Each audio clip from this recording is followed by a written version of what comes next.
Saya tanya sama Anda, dengarkan pertanyaan saya. Bisakah Anda taat kepada Allah tanpa taat kepada Muhammad dulu?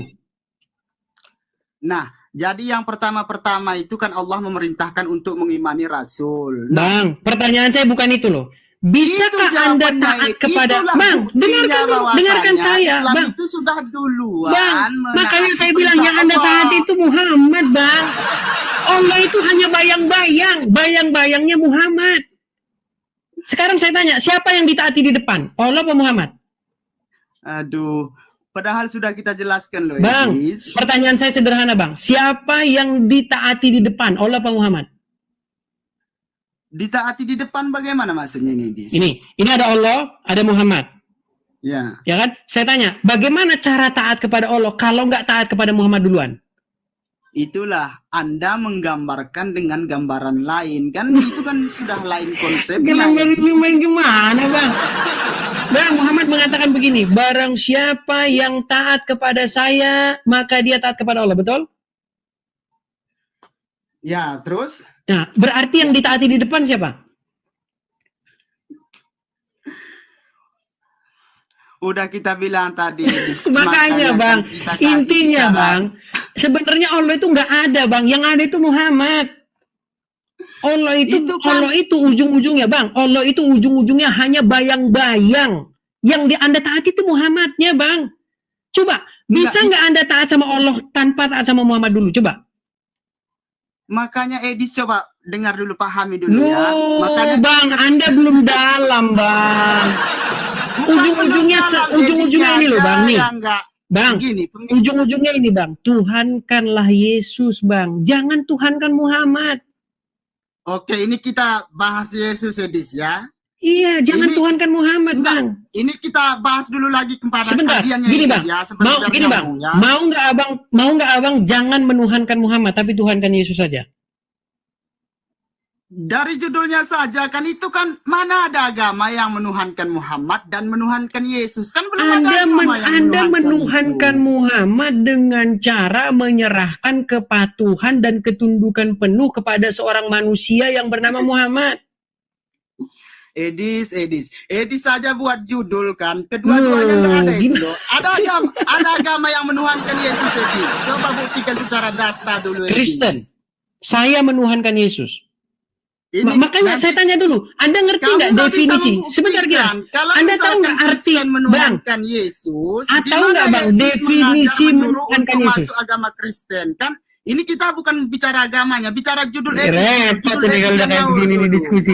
Bang, saya tanya sama Bang. Yang ngawur dulu, ini bukan sedikit, Bang, saya tanya sama Bang. Ini pembodohan. Abang tahu nggak definisi menuhankan? Bang, aku tanya sama Bang. Anda tahu nggak arti menuhankan Yesus? Karena ketika kajian itu jangan debat dogma.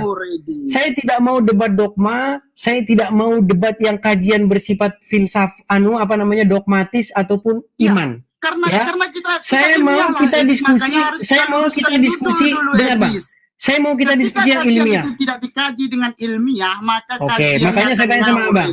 Apa pengertian menuhankan Yesus? Enggak, gini aja dulu. Judulnya Abang aja nggak tahu pengertian menuhankan Yesus. Oke, sekarang coba ya dijelaskan dulu bagaimana menuhankan Yesus. Baik, menuhankan Yesus itu begini Bang. Menuhankan Yesus artinya menjadikan Yesus itu sebagai seseorang yang mengendalikan hidup kita. Apa artinya? Gini, segala perbuatan kita dari A sampai Z, dari pagi ke pagi lagi, semuanya harus mengikuti apa yang dia perintahkan. Itu artinya menjadikan dia, Yesus itu sebagai Tuhan. Artinya dia harus bertahta di dalam kehidupan kita. Ya, artinya hidup kita itu sesuai dengan kemauan dia. Itu maksudnya. Supaya dia menjadi Tuhan, menjadi Tuhan di dalam hidup kita. Nah, sekarang Anda menuhankan Muhammad dengan cara apa? Dengan cara membuat hidup Anda itu dari A sampai Z, dari pagi ke pagi lagi, melakukan apa yang disuruh Muhammad. Coba, Anda bangun pagi, cuci-cuci muka, cuci-cuci ini, kumur-kumur, sholat, gini-gini, injek-injek kaki, tunjuk-tunjuk begini. Itu kan karena Anda ngikuti Muhammad. Ya, Terus Anda harus panjangin jenggot, Anda harus pakai celana cingkrang, ya kan? Anda harus bercalak mata Anda, ya kan? Semua yang Anda lakukan itu adalah karena Anda membuat Muhammad itu nomor satu di dalam hidup Anda. Anda dikendalikan oleh Muhammad dengan cara melakukan apa yang dia mau. Masuk kamar mandi pakai kaki ini Anda lakukan. Keluar kamar mandi pakai kaki ini Anda lakukan. Makan pakai tangan kanan Anda lakukan. Semua adalah perbuatan-perbuatan yang disuruhkan Muhammad supaya Anda lakukan. Nah, sekarang pertanyaannya, orang yang menyuruh Anda melakukan itu semua di mana? Di mana dia? Di kuburan. Yesus yang menyuruh saya melakukan ini dan itu, di mana? Di surga. Itulah kenapa saya jadikan Yesus sebagai Tuhan. Saya nggak mau menjadikan Muhammad jadi Tuhan saya. Saya nggak mau jadikan Muhammad orang yang dikubur jadi seseorang yang harus mengendalikan hidup saya. Mengapa saya menyerahkan hidup saya dikendalikan orang mati di kuburan? Coba. Memangnya Yesus nggak mati di salib. Itulah logika di sini sangat dia bangkit. Dia bangkit mengalahkan maut. Sedangkan Muhammad sampai hari ini dia tidak berkuasa mengalahkan maut. Maut masih berkuasa atas Muhammad sehingga dia masih dalam kuburnya. Muhammad tidak berkuasa atas maut. Sehingga sampai hari ini maut masih menguasai Muhammad. Sedangkan Yesus, dia mengalahkan maut. Makanya apa kata Bible? Hai maut, di manakah sengatmu? Di mana sengatmu itu wahai maut? Apa? Yesus kalahkan maut itu. Makanya orang Kristen bang, ada harapan. Punya harapan. Karena apa? Ada kebangkitan. Ada kebangkitan mengalahkan maut. Buat apa bang kita ngikutin panjang lebar kamu harus gini, kamu harus gitu, kamu harus gini. Yang anu aja di kuburan kok. Bagaimana kita mau menuju kepada hidup, tetapi orang yang mengajak kita menuju kepada hidup di kuburan bang. Makanya datang kepada Yesus, dia yang hidup. Akulah jalan dan kebenaran dan hidup. Tidak ada seorang pun yang datang kepada Bapa kalau tidak melalui aku. Gak apa-apa abang boleh tertawa sekarang. Tapi nanti di satu saat Anda akan sadar. Siapa yang Anda ikuti? Siapa yang Anda tuhankan? Oke, Dis. Udah kesempatan ngomong saya. Ini kita serius ngomong kan? Silakan. Ini serius dulu. Silakan. Saya tertawa, jangan salah paham Edis ya. Saya tidak mentertawakan agama. Karena itu tidak ada. Ini yang saya agak lucu sedikit cara berpikir Edis ini. Gini Edis kan. Tadi Edis mengatakan berarti orang Islam Edis tuduh menyembah Nabi Muhammad karena mengikuti perintah Nabi Muhammad. Padahal harusnya secara logika dulu Edis ya, itu kan Nabi Muhammad Rasul perantara. Saya analogikan ke dalam kehidupan sehari-hari ya, ketika para pendeta mengajarkan ajaran Yesus misalkan. Nah, ketika orang mendengarkan apa yang disampaikan pendeta itu, apakah dia udah menyembah pendeta itu? Kan tidak, pendeta itu kan hanya sebagai perantara Edis. Saya koreksi. Begitu saya koreksi juga dengan Rasulullah. Sebentar, biar nggak terlalu banyak yang saya koreksi bang. Semua apa yang Allah ajarkan. Jadi itu tidak ada ajaran Nabi Muhammad itu sesuai keinginan dirinya sendiri, melainkan apa yang diturunkan kepadanya. Nah, ketika Nabi Muhammad mengajarkan itu semuanya kembali lagi ke Allah Edi. Sebenarnya itu tidak masalah Edi. Saya jawab ya. Mutar-mutar sengaja. Saya jawab ya. Baik, saya tanggapi satu-satu. Tadi Anda mengatakan pendeta. Ketika pendeta berkhotbah di gereja, ataupun saya berkhotbah misalnya, saya tidak pernah ikuti saya. Pendeta tidak pernah mengatakan ikuti saya. Nah, betul, mantap. Makanya, apa yang saya katakan, ikutilah Yesus, ikutilah firman Tuhan, karena firman Tuhan itulah yang harus menjadi otoritas dalam hidup seorang manusia sejatinya. Firman Tuhan harus menjadi otoritas dalam hidup seseorang. Nah, sekarang ketika seorang pendeta, ketika seorang Edis TV mengatakan ikutilah saya, di situ dia udah seharusnya dilempari dengan batu. Karena dia sudah meletakkan dirinya sebagai firman Tuhan. Gak boleh. Gak boleh. Baik para nabi, pendeta, harus mengatakan ikutilah firman Tuhan. Beginilah firman Tuhan, ikutilah firman Tuhan. Nggak boleh ikutilah saya. Tapi apa kata Muhammad? Barang siapa yang taat kepada saya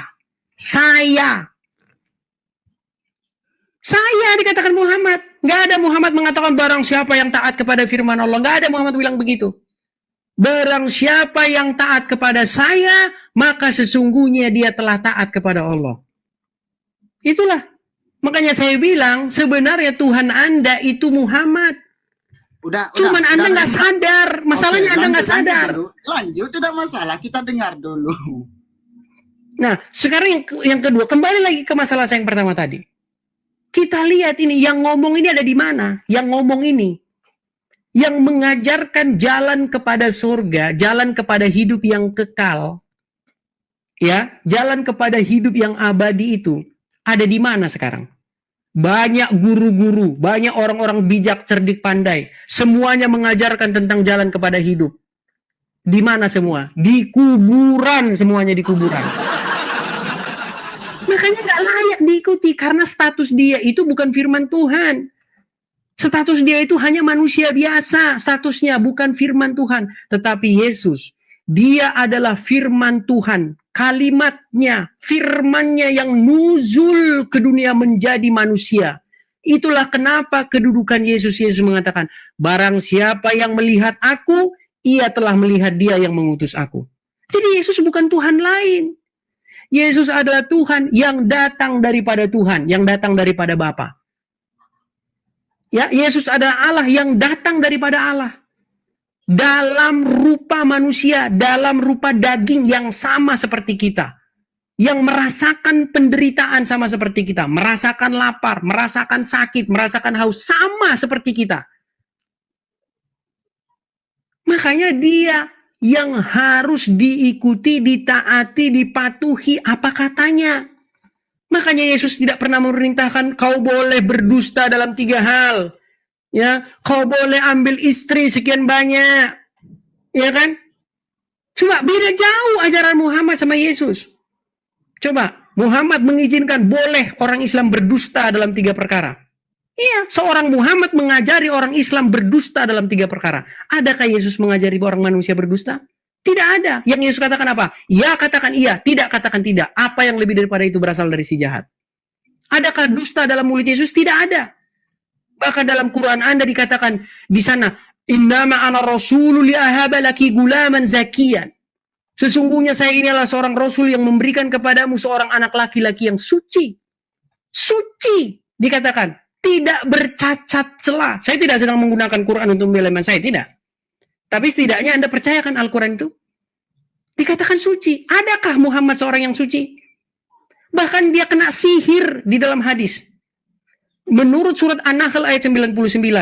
Sesungguhnya syaitan itu tidak punya pengaruh terhadap orang yang beriman dan bertawakal kepada Tuhannya. Tidak punya pengaruh syaitan itu kepada orang yang beriman. Tapi Muhammad kena sihir selama 1 bulan. Kita tahu sihir datangnya dari mana? Sihir datangnya dari setan. Coba, ketika Muhammad kena sihir sebulan, berarti setan punya pengaruh nggak kepada seorang Muhammad?